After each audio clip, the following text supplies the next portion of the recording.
No, tere jälle vaatama. Alustame uut episoodi siit jälle garaažist ja vahepeal on omajagu aega nüüd Audiga mööda läinud. On kõvasti toimetanud ja meil on kapoti all mootor ja täitsa töötab.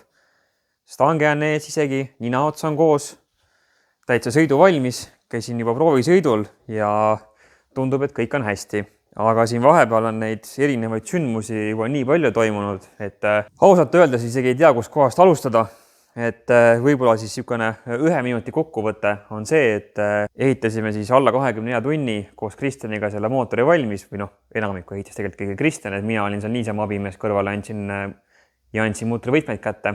Aga siis tulin garaaži, Sandri abiga panime kõik asjad käima, auto tundus, et töötab. Järgmine päev pingutasin kaanepolte peale, läksin sõitma ja lasin korraks siis ühe barri boosti peale ja koheselt pärast seda sain aru, et midagi on viga. Auto hakkas suitsema, 3. silindri ei töötanud ja kui hakkasime uuesti uurima, mis jama on, siis tuli välja, et peaaegu kõik silindrid olid jahutusvedelikku täis. Kollektor oli jahutusvedelikku täis, sumps oli jahutusvedelikku täis ja seal ühesõnaga oli üks suur jama. Mõtlesin, et mis kurat nüüd juhtus, mis võis valesti minna. Ja tegelikult sellele olukorrale seda juurpõhjust nagu ei leidnudki, aga kuna mul oli õnneks riiulis täiesti värske ja kontrollitud plokikaas olemas, siis võtsime vana kaane maha, panime uue tihendi, panime uue plokikaane, uuesti käima, uuesti kaanetikkude pingutus, läksin sõitma, kõik korras, enam ühtegi muret ei ole. Et kas probleem oli siis selles teises kaanes, probleem oli katkises tihendis, jumal teab, enam tagantjärgi ei oska öelda, aga siin me oleme, igatahes hetkel on meil töötav auto. Ning täna alustame siis videot sellega, et ma tegelikult eelmises videos juba paigaldasin akusumpi, aga nüüd olen tagasi Revaflowst järgmiste juppidega. Tegelikult kiirenduse või siis FIA reeglid ütlevad päris selgelt, et rõhu all olevaid kütusega õlipaake sõitjatega samas ruumis ei tohi olla. Muidugi, nagu õige Eesti mees hakkasin enne tegema, kui lugesin ise reeglid, ise olen isegi kiirenduse alakomitees, aga näed, ikka juhtub, aga mis siis kehvasti, see uuesti. Ja proovimegi siis tegelikult selle akusumpi nüüd täiesti paika saada, et siin tegin natukene eeltööd, kui mootor peale sai, ma vaatasin, kuhu see minna võib ja tegelikult leidsin talle päris hea koha. Selle jaoks paneme pilli käima, ajame tõstukile ja siis hakkame juba kapoti all toimetama.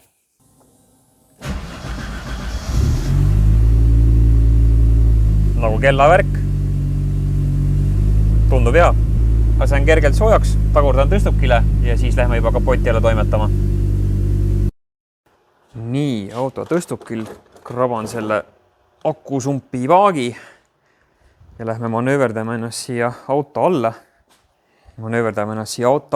Kus ma siin viimased nädal aega või 2 olen juba aega veetnud. Ja tegelikult leidsin siis sellise koha, et see pikk jurakas sobib päris hästi siia.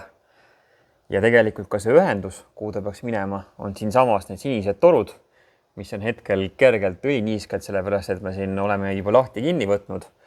Aga siin oleks siis nende klambritega päris lihtne panna see akusump siia ümber selle keretoru, et mis iganes tugevdustoru siia esininaraami jookseb, et siia oleks siis tegelikult klambritega päris lihtne seda paika panna. Ja nagu ikka, käisin Revaflows, võtsin kõik võimalikud jupid juba ära ja plaan on siis selline, et siit sumbist välja tuleb siis 90 kraadi, siia külge paneme kraani, mida saab siis lahti kinni keerata, et sump hakkab siis ühenduma meil siia tagumisse õlitorusse, et paneme siia väikese 90 kraadi, siis alla tuleb kolmik, originaalõlitoru saame kohe otsa ühendada ja sumbitoru tuleb siis siit 90 kraadiga otse kolmikusse. Teooria on üsna lihtne, kõik jupid on olemas, hakkan vaikselt toimetama, katsun kõigepealt selle sumbi paagi siia ära mountida. Tõenäoliselt panen need liitmikud kõigepealt paika, et keeran see kraani osa paika, teen need kolmikud valmis ja siis, kui see on valmis, panen uuesti kaamera käima ja vaatame, kuhu me jõudnud vahepeal. Tunnikene leiutamist ja vist oleme jõudnud lõpusirgele, et mul siin Revaflowst Eeriku käest oli korralik Lego võetud ja kõikide nende Lego juppidega vist on paigaldus edukas. Et paagi sain ilusti siia toru külge, see on väga kõvasti, 2 tugevat klambrit hoiavad, siis siit on kinni, siin on kraan, kus siin saab seda sumpi avada sulgeda, see toru on veel pressimata, tõmbasin joone peale Ja siia tuli siis kolmik, et siin on siis selle õlifiltri jala liide. Siit tuli 90 kraadi alla, siit tuli siis lisaks kolmik, siit jookseb õliradikutoru õliradikasse, sinna ülesse peale ja siis siit alt jookseb otse sumpi. Et siin on natukene vaja võib-olla veel kuidagi see voolik kinni tõmmata, aga eks ta üsna siukene kitsas värk on, aga ta on kindlasti nüüd kõrgemal kui kogu muu kraam siin auto all, et õliradikas on grammi võrra madalamal, karter on madalamal ja nii edasi, et millelegi ta siin otseselt ette ei jää. Nii-öelda nagu inglise keeles öeldakse free real estate ehk siis peab ära kasutama. Ja ma usun, et sai täitsa hea koht. Et tegin siis selle asukoha kohta natukene otsinguid ja leidsin tegelikult, et Saksas on selline töökoda nagu Five Inline, kes on spetsialiseerinud siis rida 5 mootoritele ja igasuguse platvormi peal. Ja nemad on tegelikult teinud paigalduse täpselt samasse kohta, et siin lihtsalt on väike ruum olemas. Kella on siit ka täitsa piisavalt näha, et näeb ära, mis peal näitab, mitu paari ja nii edasi. Samuti see täiteventiil oli kuskil siin. Ütleme nii, et see pole nüüd kõige optimaalsemas kohas. Ma ei tea, kas kaameras isegi jääb. See on siin kella taga täpselt, aga ütleme nii, elab üle. Kui väga vaja on, siis küll saab sinna ligi. Praegu paistab, et siin on ligi mingi 2 parri on sees. Võib-olla natukene vähemaks laskma, eks ma siis pean natuke manuaali lugema. Et alguses oli plaan see kapotialada paigaldada. Siin nagu ütlen ausalt, et mõõtsin igate pidi. Algus oli mõte, et siia vasakule äärde, aga siin pruumi puudu ja lisaks on ka siin kuum turbo, mis ei ole üldse optimaalne. Siis mõtlesin selle strutbaari külge. Samuti siin tuleks siis catch tank ära võtta, kuhugi mujale viia.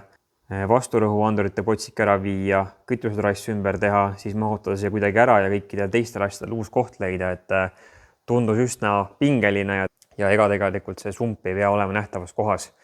Nii-öelda, et ma arvan, et siin all on tal täiesti okei olla.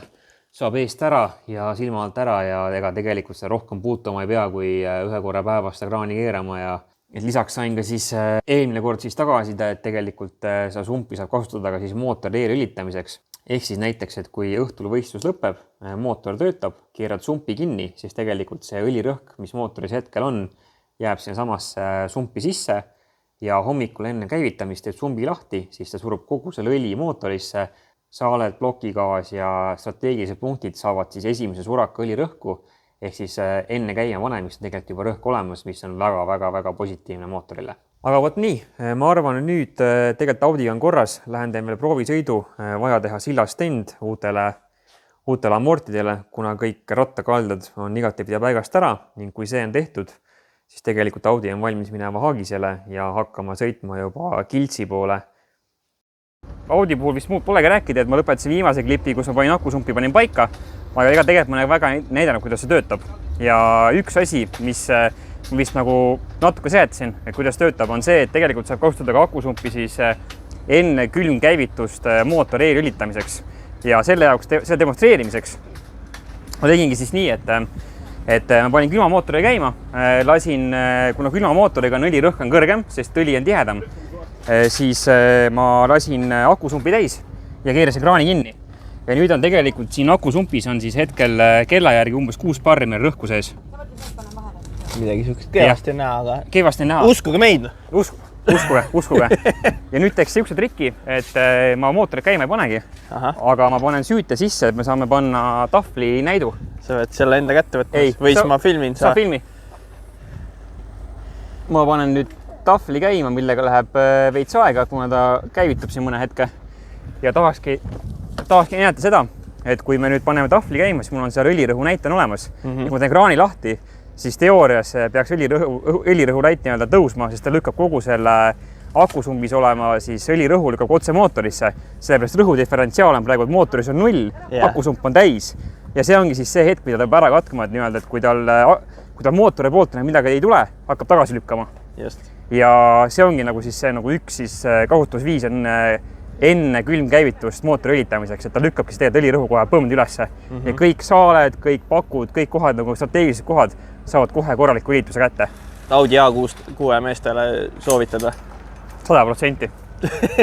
nii, vaatame, ma panen siit kohe selle Maxecu programmi käima. Nii, 3. kord. Ühesõnaga, siin on siis põhimõtteliselt peaaegu nullis. Ja nüüd, kui ma lähen teen kraani lahti, siis tegelikult see näit võiks kohe siin tõusta. Nii et lähen proovima. Ma lähen ronin nüüd auto alla. Näete ise, kus vale kraan või? No oled valmis või? Jaa. Hops. Kohe 2 paari tuli peale nagu naksti. Tuli, on ju? Jaa. Ja nüüd ongi see, et tegelikult kogu mootor on eelõildatud ja kui sa tuled vaatad, see akusump on tühi. Sul ongi see, et see 2 paari ongi sul see siis, kus ta alles tööle hakkab tegelikult, on ju? Umbes seal kandis, jah. Et see, mis seal oli seal alguses sisse pandud sinna teisele poole selle nii-öelda. Teisele poole tegelikult oli pandud 0,9, et nad soovitavad alustada 0,9. See 2 paari oli transpordi jaoks, et näha, et mitte midagi leki kuskil õhu poole peal. Okay. Ja ma tegelikult survestasin ka selle õhu poole vaata korraks üle, aga nüüd on näha, et akusump on tühi. Seier on sinna teise otsa jõudnud. Ja nüüd, kui paneme mootori käima, siis tegelikult kogu mootor on juba eelõlitatud, siis ta tegelikult on näha ka, et see õlisurve hakkab tegelikult nagu aeglaselt kasvama. No enne oli 15, on ju? Jah, nägid. Aga kohe on õlisurve olemas, on ju. Ja ta praegu ta laeb nüüd akusumpi uuesti täis. Ja ta jõuab sinna mingi 6 barri juurde. Nüüd on tegelikult akusump on täis, sest et mootor on saavutanud oma selle ülerõhu, klapirõhu. Nii. Nüüd tegelikult alt on ju... Ja nüüd on sump on ka täis. On täpselt selle sama 6 barri juures praegu. Jah. Täpselt, ja kraan on lahti. Vot. Ja see ongi nagu üks siis demonstratsioon, et kuidas seda akusumpi siis oma nagu mootori tervise hoidmiseks ära kasutada. Et see on tegelikult päris hea nagu see väike nipp. Ja ta ei vaata, kuna tal see vist ikkagi suht väike on, see avanud ennast kohe tühjaks ja lae ka, et seal seda nagu liitraasi nagu on ikka. Ja tal nagu seda pauku on, ütleme, et ta ikkagi nagu paar sekundit saab ära katta nagu ilusti seda, et kui õlirõhk läheb nagu väga alla. Et tegelikult ongi see stardi hetkel, mul on ju pööre on seal üle 5000 on ju. Ja ma istun selle peal ikka päris kena, mingi 5-6 sekundit vähemalt. Ja terve selle aja läheb see rõhk sinna just akusumpi, teen stardi ära ja täpselt pärast stardi hetke, kui kogu õli liigub kartelist taha seina, ongi siis see hetk, kus ta hakkab kohe nagu põmdi juurde lükkama. Ja see ongi see, mida meil on vaja ära katta. Ja siis edaspidi on juba kõik on täiesti nagu raha. Iga kord, kui mootori õlirõhk on kõrgem, laeb akusumpi ja iga kord, kui on akusumpi rõhk kõrgem, siis akusumpist lükkab tagasi. Töötabki nagu see rõhudiferentsiaali põhjal, väga lihtne süsteem ja meile nagu träägis on rohkem kui piisav on see manuaalne kraan. Ühe korra teeme lahti, unustame, õhtul paneme kinni ja hommikul teeme lahti enne mootori käima panekut, kõik korras. Unustatud. Väga hea. Et väga lihtne süsteem. Aga muus osas Audi mootor käib ülihästi, mingisuguse kõrvalisi helisi ei ole, sõidab hästi, tegin linnas tiiru, käisin sillas tendis. Kõik muud asjad on tehtud race moodis ja ma arvan, et kui sa vaatad sinna, siis selle nädalavahetusel näeme ka siis Eestis Top Fuel Tracksterit.